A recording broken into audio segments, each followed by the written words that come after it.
ny valy mibaka aza hitao ka tsy afaka matony eny miantsona vao maraina be Hoana bazara io vidy gazety a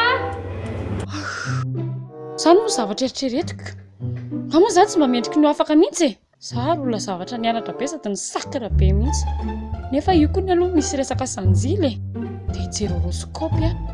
fa inona koa zany atatsaiko izany zany ka olona tsy mba manam-pinoana mandeha mivavaka foana moa zahay isan-kalahady ki tamin'ny tapabolana zaho ilay nandeha tamin'ny anniversaire ny sisi say ilay mahazo anahy fa hoe manalazy aoriana mibaka fa tsy ao aloha mibaka tezitra amiko izao andriamanitra dia mivavaka amin'ny lahady dia tsy hanapaka mihitsy isan-kalahady izao dia horaisina mpandray fanasan'ny tompo fa izay ny tompo fa manao kolikoly aminy aho zao zaho hoe raha tsy mila anazy dia tsy mba tonga ny aminy mihitsy nefa tsy fakale-piangonana no jerena fa ny fekerezana amin'ny raha fianarana izany hoe olona mba nianatra be ihany 7 jours sur 7 teo foana akoatra sabotsy aho ilay manao Facebook foana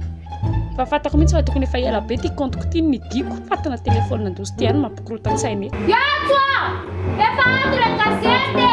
avijana amin'izay ny anarany zay ary tonga ilay andro iray anamarika no afoko iray manontolo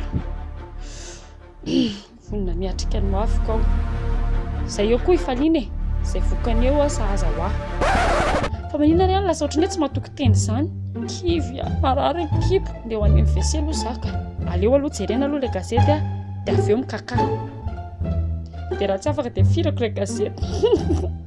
mbola mahita blaga atao ihany nefa ny fotoana efa tokony ao anatin'ny fahamatora ny antso matotra jere courage eriny eny aleo asiana tsika manala hoanina kely any ka Andriamanitra apetrako aminao no afaka miakatra ny tension sepatra be misy palpitation andrikaiko eo zany anarana mbola momby ato ve ny ana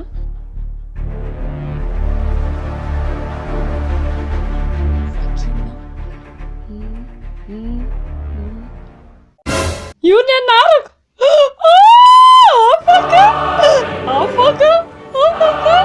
afaka andoaye arabainy sansanako zany falery mam merci beaucoup ngany any salasala zany olona zavatra matoko valeur la zavatra mipose be tamin'ity taonty fa fantatry fa tsy maintsy ho afaka io zavatra io zavatra baky zany amiko efa zavatra vidompe mihitsy io zavatra tsy maintsy hoana bac en poche bachelière 2017 youpi publié namantsavaka ihany ohatra tsy publié an'io en Facebook ça doit en effet c'est am'izay